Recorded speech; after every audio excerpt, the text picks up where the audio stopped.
जब जब चुनाव आई है तब तक इस आतंकवादियों का आतंक विराट रूप से फैला है। ये लोग जब जब इस पूरे भारत में चुनाव आती है तब तक आतंकवादियों का हमला हमारे भारत पर होती है। नियत ही यही है कि जब तक चुनाव में निर्दोष लोग नहीं मारे जाएंगे तब तक हिंदू मुस्लिम का मुद्दा नहीं उठेगा। मैं उन सरकार से आग्रह पूर्वक कहना चाहता हूं कि उन आतंकवादियों को तथा उनको संरक्षण देने वाले जो भी नेतागण हैं सबको मुंहतोड़ जवाब दिया जाए। कमर कसी हुई है। दिल्ली से लेकर बिहार की बड़े बड़े नेता जो है बिहार दौरा हो रहा है, प्रधानमंत्री भी आते हैं और जिस तरीके से चुनावी बुगुल जो है बिहार से फूकते हैं और दूसरी तरफ जो है देश में जो है हमला होती है जम्मू कश्मीर में। इसके लेकर आज हम पहुंचे हुए हैं राम पुकार मेहता जी जो जनसुराज के कद्दावर नेता माने जाते हैं। सबसे पहले तो मैं आपके चैनल तथा आपके चैनल के माध्यम से जितने भी श्रोतागण हैं, मैं राम पुकार मेहता राज्य कोर कमेटी सदस्य आप सभी को क्रांतिकारी अभिनंदन करता हूँ। बिहार में चुनाव है, देश में हलचल है, राजनीतिक टेम्परेचर हाई है सर, इसको कैसे देखते हैं जिस तरीके से उथल पुथल मची हुई बिहार की चुनाव को लेकर? देखिए, बिहार में चुनाव है और अभी तक जब जब चुनाव आई है तब तक इस आतंकवादियों का आतंक विराट रूप से फैला है। क्योंकि इस बीच में आतंकवादी लोग क्यों सोए थे भाई? आज चुनाव आई है तो इस आतंकवादियों की नींद खुल गई है। कहीं ना कहीं आपको कहना है कि जब भी देश में किसी राज्य में चुनाव होता है तो इस तरह से घटना किया जाता है। जी हाँ। इसका जिम्मेवार कौन है? इसका जिम्मेवार भारत सरकार है। भारत सरकार के प्रधानमंत्री जी है, गृह मंत्री जी है।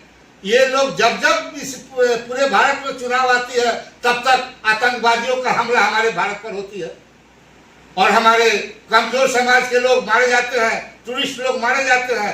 इन लोगों का नियत ही यही है कि जब तक चुनाव में निर्दोष लोग नहीं मारे जाएंगे तब तक हिंदू मुस्लिम का मुद्दा नहीं उठेगा। मैं उन सरकार से आग्रह पूर्वक कहना चाहता हूं कि उन आतंकवादियों को तथा उनको संरक्षण देने वाले जो भी नेतागण हैं सबको मुंहतोड़ जवाब दिया जाए और आप में और हमारे भारत देश में वह शक्ति है कि उस पाकिस्तान में घुस करके हम लोगों ने सर्जिकल स्ट्राइक करके दिखा दिया है। ठीक उसी तरह उस आतंकवादी को तथा उसको संरक्षण देने वाले नेताओं को उस पाकिस्तान के अंदर में घुस करके मटिया मीट किया जाए। अगर ऐसा नहीं करते हैं तो हम पूरे भारतवासी यही जानेंगे कि आप एक चुनावी राजनीति करके हम लोगों को मरवाने का काम कर रहे हैं। बिहार में आप लोगों की किस तरह से तैयारी है?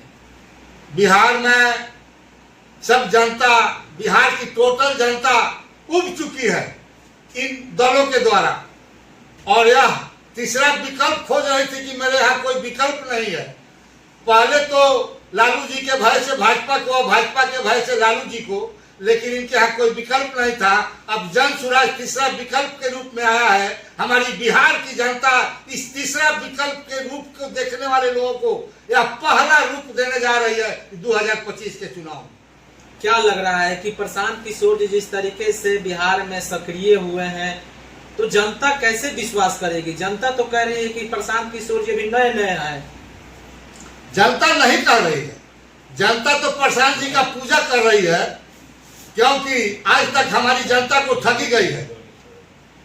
और ये पहले से जो दल है ये अच्छा खासा मजबूत लोग हैं। ये बात ठीक है कि जन सुराज नया आई है, इसमें कमजोर लोगों की ताकत है। तो कमजोर लोग जब भी मजबूत से लड़ते हैं तो उनको बुद्धि की जरूरत पड़ती है। अब की बार जन सुराज और जन सुराज के माध्यम से जितने भी हमारे बिहार के कमजोर लोग हैं, जो जन सुराज के वोटर लोग हैं, वह गुरिल्ला लड़ाई लड़ करके इस पूरे पहले से जो सत्ताधारी है इनको ध्वस्त करने का काम करें। जाते जाते राम पुकार जी आपसे एक सवाल है कि आप सारण के अमनौर विधानसभा से आते हैं। अमनौर विधानसभा में आपकी दावेदारी बहुत मजबूती वहां पर माना जा रहा है। क्या लग रहा है वहां पर छपरा के सांसद वहीं से आते हैं और वहां बिहार सरकार में मंत्री भी हैं, इसको कैसे आप चुनौती को स्वीकार कीजिएगा इनके सामने? देखिए, अमनौर में वहाँ छपरा के सांसद का घर है चाहे अमनौर में भाजपा के विधायक जी का घर है, लेकिन भाजपा के विधायक जी हो या सांसद जी हो, अमनौर की गरीब जनता का ही देन है कि आज यह विधायक और सांसद के रूप में देखे जाते हैं।